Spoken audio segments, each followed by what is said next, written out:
Hello, everybody, and welcome to Taking Control, the ADHD podcast on True Story FM. I'm Pete Wright, and I'm here with Nikki Kinzer. Hello, everyone. Hello, Pete Wright. Oh, hi. Hi over there. We're following up. I think it's considered a follow-up, a spiritual sequel to our conversation last week. Yes. It's all related. They're all connected. All related. We're talking about emotional regulation when you're already feeling depleted. Last week, we were talking about being exhausted. And so here we are talking about what's going on in our emotional systems, our nervous systems, as we're dealing with that sort of exhaustion. I'm very excited about this. We have a lot to say.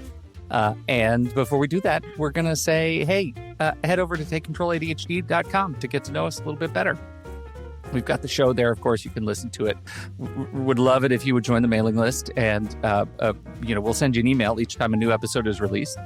If you don't already have us in your favorite show management app, whatever that is, be it YouTube or Apple Podcasts or Spotify, whatever that is. We're also on all the socials, of course, Instagram, Pinterest, Take Control ADHD. To really connect with us, though, we invite you over to the ADHD Discord community. It is a growing and thriving community of folks living with ADHD and just looking to make their lives better and find a little community and camaraderie there. It's really great and positive and well moderated. I shall say our moderators are the best. And so you can do that. You can join by just visiting takecontroladhd.com/Discord. You'll be whisked over to the invitation and login page. Of course, this show is made possible by people like you. I think that's what they used to say on my PBS kids shows. This is a listener-supported podcast. And if you visit patreon.com/the ADHD podcast, you'll see what that's all about. For a few bucks a month, you will get to join our community and get access to even more of the stuff that helps you understand how you are living with ADHD in your own skin. You get access to the triple secret member-only channels in our Discord community. You get access to live streams of the podcast as we record them, and, of course, early access to the podcast, too. This is an incredible community. It is made even better because we can keep doing it because of Patreon support, helping to keep this thing thriving and alive and growing. Patreon.com/the ADHD podcast to learn more.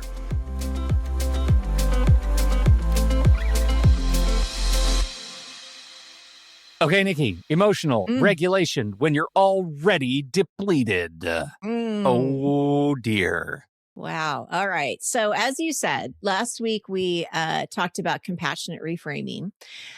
So that was reminding ourselves that, being behind often just means we're tired, or if we feel behind, it just means we're tired, and we need to hold ourselves with that kind of compassion. So this week we want to talk about understanding and managing our emotions when you just can't regulate them because you're empty, you're tired, you have low energy, you're not feeling good, you're overwhelmed. I mean, how many people have the flu right now? Oh my gosh, it's a lot, right? A lot of sickness going on.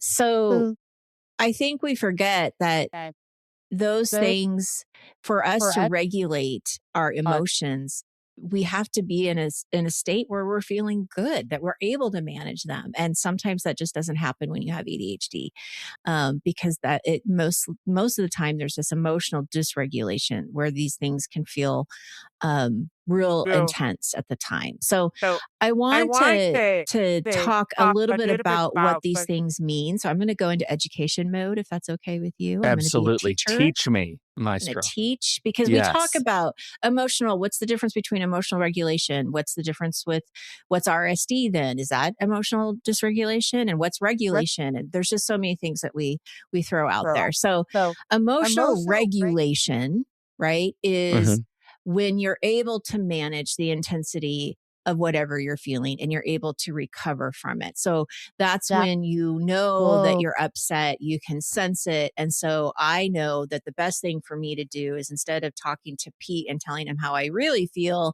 I'm going to go and I'm going to leave the room. because I'm not regulated. I can sense that in myself. So I'm regulating my emotions that way, right? Or if Right. you're really angry, I know that this is the time for me to go punch the punching bag because that's Sure. going to release that anger. I can manage that. Well, the ADHD brain feels emotions more intensely. It's one of the symptoms of ADHD. So what happens is you're feeling angry 100%, maybe I'm at 50% and you're at 100% and we're dealing with the same thing. So let's say that we get a negative response or like a negative comment about our podcast. It's going to bug me and I'm not going to love it, but you may think about it for the rest of the day. Oh, Nikki, you're radically underselling how long I'll think about it. Okay. So that was a good example then. No, of course. It's the best example. Negative comments about the podcast, about any of my podcasts, I could tell you chapter and verse the ridiculous negative comments that I'm still litigating in my head from 10 years ago. Okay. They're still there. They're still there in the dark, bat-infested recesses of my brain. That stuff still hangs around. That's good. I'm glad I brought that up as an example then, because that is definitely the difference, right? Is that I can kind of talk myself out of, I can still feel bad and feel something about it, but I can talk myself out of it and kind of let it go, right? Where you're having a harder time letting that go. That's emotional dysregulation. Now, RSD is rejection sensitive dysphoria. This is very specific. It's a painful reaction to something that has happened. It's something that you have perceived as rejection, criticism, or failure. So it could be an RSD moment, could be getting a bad, like let's say that you get an annual review for work and you've got 90% of these great things. But then there's this 10% that says, I would like you to work a little bit more on this. That becomes 90% of how you're dealing with the emotion, right? 100%. That's what you're zeroing in on. A lot of percentages, but yes. Right. Yeah. Like I'm 90% upset about this now, even though it was only 10% of your review. Well, and that 90% is like, it's not just that I care about that 90%. It's that I recontextualize that 90% as personal judgment. Like not just, hey, I need you to be more on time with something, or I need you to, I need you to be more attentive to such and so. I don't even know what it is. But what my brain hears is not that and then cares about that a lot. It's that plus because of those things, I hate you. Yeah. Right. Because of those things, because of that 10%, I think as your manager, I'm going to start a campaign where I try to get you dismissed from this job because you shouldn't be I'm going to get fired. Like it's done. Right. And that's where the all or nothing thinking happens too with ADHD is that little symptom comes in. Because a worst case scenario. Yeah. So RSD, I think one of the things that if you're interested in learning more about RSD, which I know this is a hot topic for a lot of us, definitely review or listen to our conversation with Dr. Dotson again. And we'll put those in the show notes because he was sort of the founder of it, kind of started talking more about it and really talking about what it is and naming it. So I would definitely encourage you guys to listen to that conversation. So emotional dysregulation is broader than RSD. RSD is a very specific thing. Emotional dysregulation is really, it doesn't have to be about anything in particular, right? You're just, your tolerance is lower when it comes to frustration, mood swings, getting stuck emotionally, all of these different things. And so when you're not feeling good, your ADHD is louder. These symptoms are louder and the guardrails just sort of fall off on your brain's executive function and what you're able to do. So I think the important thing to walk away with if you have ADHD is that this is not a choice. It is biology. You can't will yourself not to feel how you feel. So regulation has to start from the bottom up, which means from the body to the brain, not from the logic down. We can't pretend like we can just not be sensitive. So example here is I shouldn't be so sensitive. Well, first of all, under what standards, right? Like where's the should coming from? And a lot of times I hear people say, well, people will tell me I shouldn't be so sensitive. I'm too sensitive. But you feel what you feel. And so, I think that what we want to do is understand that, okay, right now in this moment, it is more intense than it will be tomorrow. Wow. So we've got to give ourselves grace, and we have to try to remember that what we're feeling right now in this moment is going to lessen over time. This too shall pass. And I know that you had said that, I'm still thinking about the things that are happening 10 years ago, but I can pretty much guarantee you don't have the exact same emotion right now in this moment from something that happened 10 years ago. Right. I mean, I can find it pretty quickly. And then relive it. I can relive it. Yeah. Right. But and that's a whole different thing. But I'm not actively existing in that space today. Right. Yeah. Because that's what's happening in the moment. So that's something we have to remember is that, it's biology. It's not choice. There's a long tail of emotional dysregulation, right? Like it feels most intense and then it can drop off fairly quickly, but it lasts a long time. Whereas yours approaches zero very quickly. Yeah. Yeah. Yeah. When your tank's low, Pete, this is a question for Pete Wright. Okay. When your tank's low, what are your first signs that your emotional regulation is starting to slip? What do you know? What do you know about yourself already? Yeah. Okay. So, swings. I will shut down. I'll become unable to manage my already fractured attention. Everything, all of the signal of like my to-do list, order no longer matters. Even if I have really thoughtfully said, do this next and this after that and this after that, none of it matters. They all are screaming as loud as can be. The other thing that I've been thinking about this throughout the morning since I saw that grenade of a question buried in the outline. Just so everybody knows, on the show notes, it says Pete in bold. Yeah. Yeah. So I saw that and I've been really thinking about it. And I realized one of the things that I do, this is a new awareness, is by way of projection, I will subconsciously start using language with other people that is damaging to me, right? So I'll start being passive aggressive or short, especially in text messages. I'm usually fairly bubbly in text messages. Like but I'll get short. That's usually a sign that I'm feeling crappy about myself. And I'm trying to, I don't know what I'm doing. Am I sharing the load? Like trying to make everybody feel crappy because I'm feeling crappy. But I start weaponizing my feelings by turning them outward against others. And I have never really thought about it that way. And good God, I'm sorry. Because how horrible is that? A short text, yeah. But I think it's honest, and I think that that's what happens. Because I would say the same thing.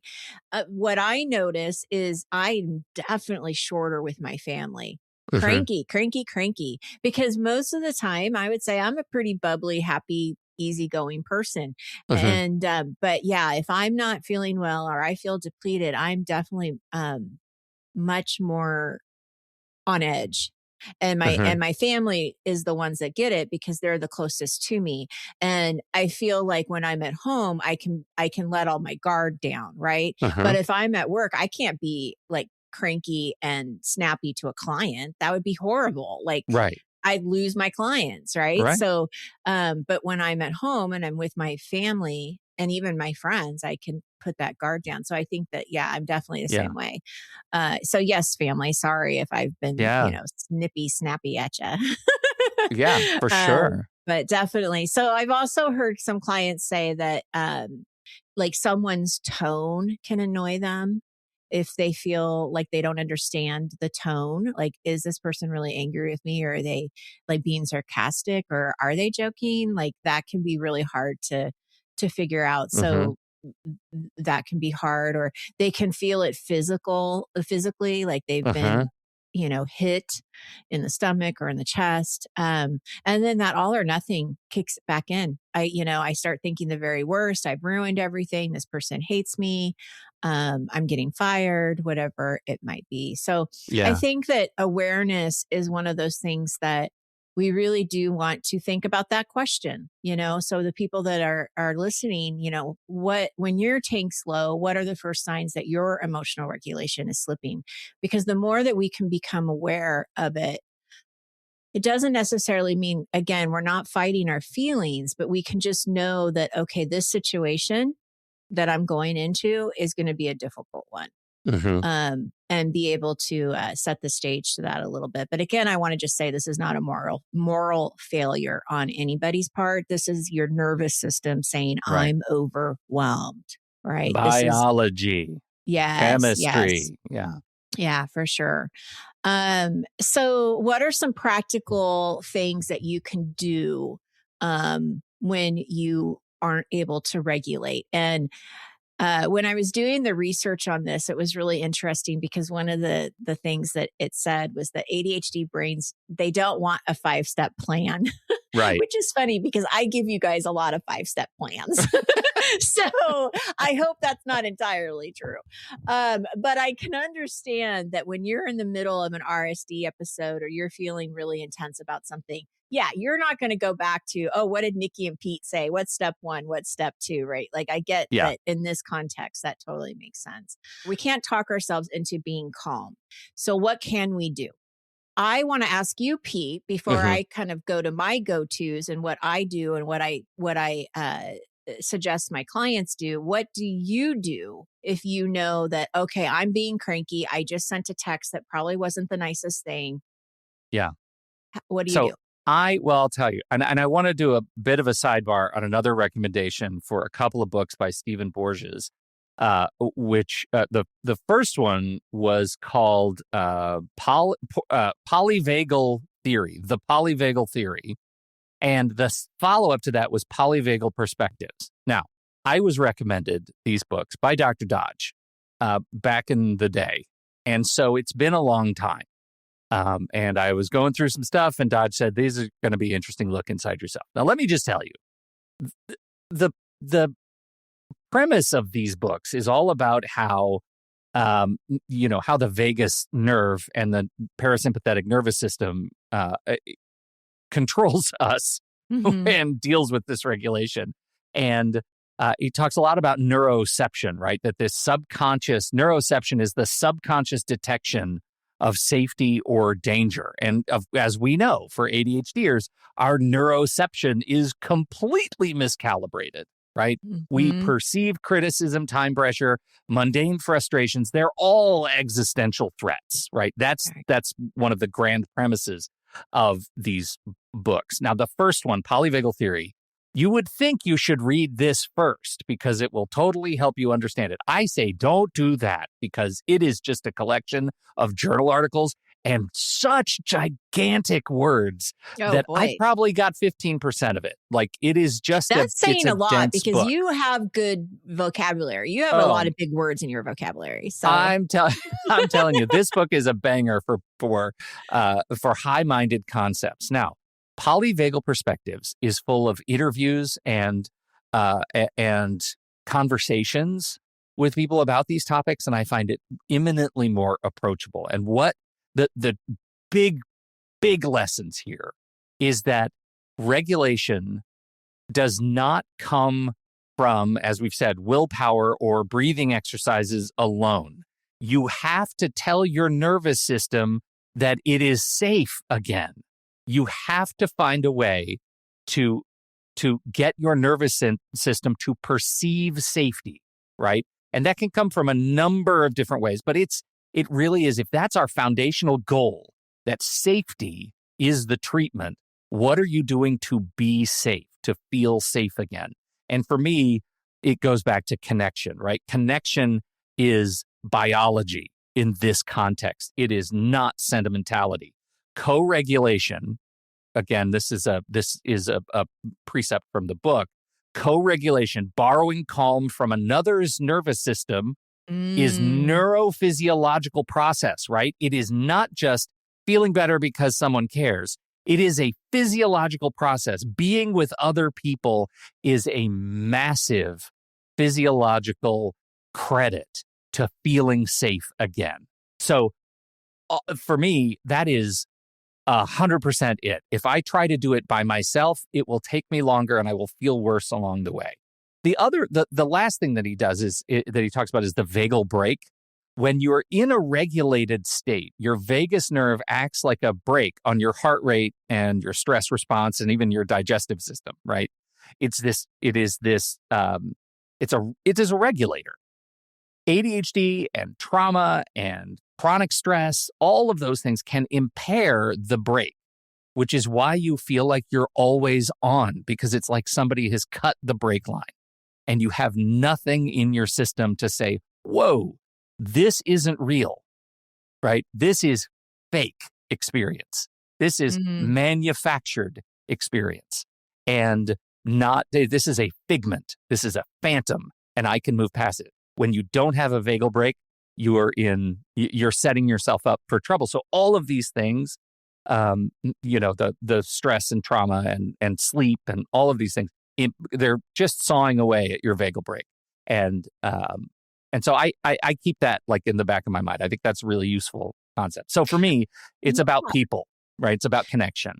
Well, and I love that you bring this up before I kind of talk about my go-tos, because I think it's a good addition, right? Because what you were saying is it's not just about breathing. We need to add something to that, because breath for me definitely helps me calm myself, right? And I mean, when we are in our GPS sessions, when we are getting ready to do our planning, and when we are done with our planning, we do a breathing exercise at the beginning and at the end. And it's so important because it gives you that sense to pause. And now I almost want to say, okay, now I'm safe. I'm in a safe place.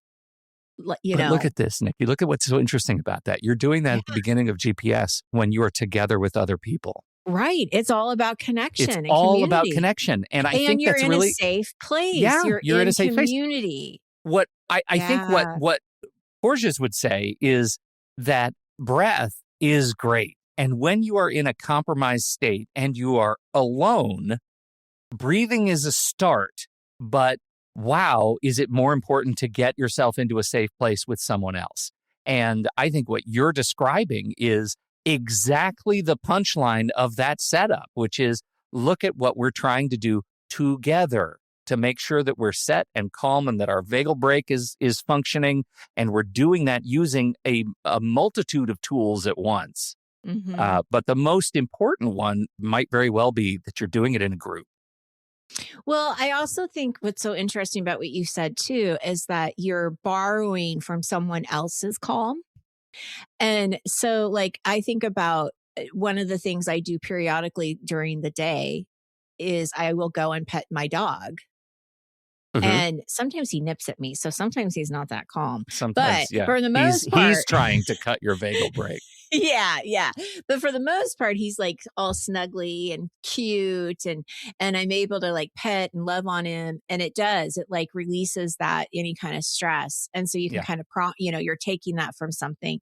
But the other thing I want to say is that I think that there's something about also, if you're listening to it, going back to breath.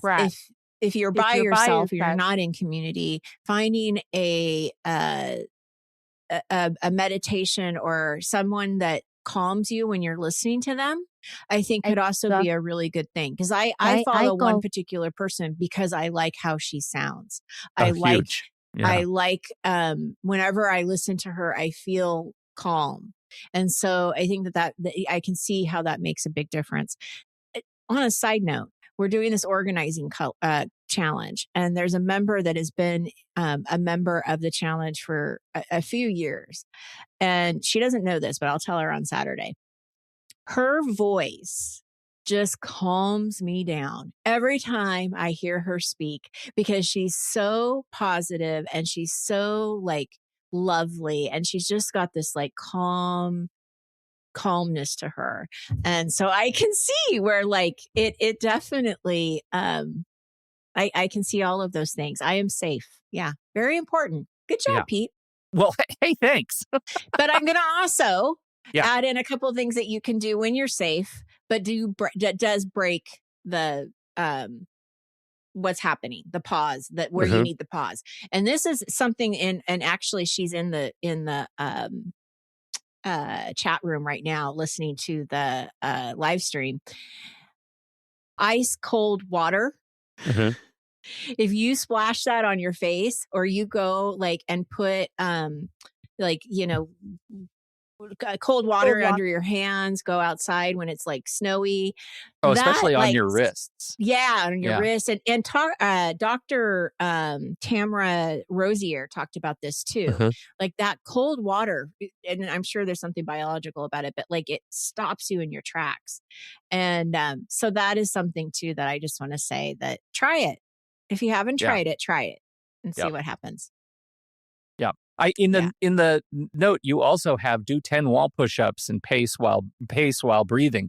Those physiological movement things, I do that all the time too. I'll go in and make myself some tea, and right where our tea kettle is the corner in our kitchen, and I will just do some corner push-ups on the kitchen counter.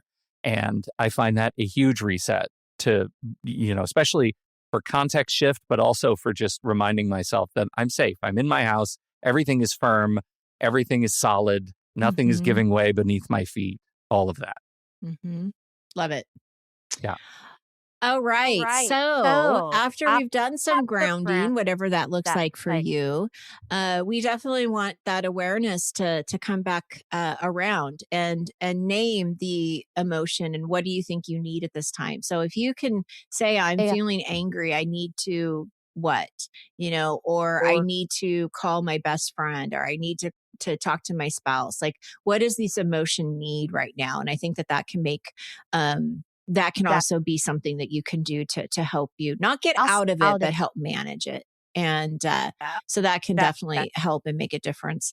In our last week, we talked a lot about language resets and kind of how we're talking about ourselves or to ourselves. And I think that makes a big difference too, is that we're talking about, this too shall pass, or we're telling ourselves this is a wave. It's not forever. My brain is trying to protect me right now. When we have limiting beliefs, when we've talked about limiting beliefs before, we are saying when that's happening, it's because we're trying to protect ourselves from getting hurt. Right.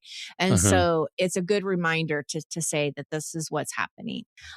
You can pause. You don't have to solve everything right now. I think that's also a really great reminder that even though I'm feeling this way right now, it doesn't mean that it's going to be forever. And I can take my time. If I need to make a decision or if I need to process something, take your time. What do you think? Yeah, for sure. Tell our listeners what we have for them. Well, we have this is going to be the year of it, I think, of these associated partner or paired digital downloads. So what you have done is you have created a new free download titled Regulate and Reframe, a guide for emotional dysregulation in RSD. And it really is just a guide to help you understand what's happening when you're emotionally drained or stuck in RSD. And it gives you these simple ways to just sort of ground and reset and find your way back to safety. And it's going to be in the show notes, and you can download it there. And we would love for you to have it and use it and let us know how it works for you. Absolutely. There you go. We did a show. We did a show. We made a show. I think I think there's some really good stuff in here. And please let us know. Jump into the Discord and let us know how it's working for you. We'd love to continue this conversation there. We appreciate you, as always, downloading and listening to the show. Thank you for your time and your attention. Don't forget, if you have something to contribute to this specific conversation, we're going to be in this thread in the Show Talk channel in our Discord server. You can join us right there by becoming a supporting member at the deluxe level or better at patreon.com/the ADHD Podcast. On behalf of Nikki Kinzer, I'm Pete Wright. We'll see you right back here next week on Taking Control, the ADHD Podcast.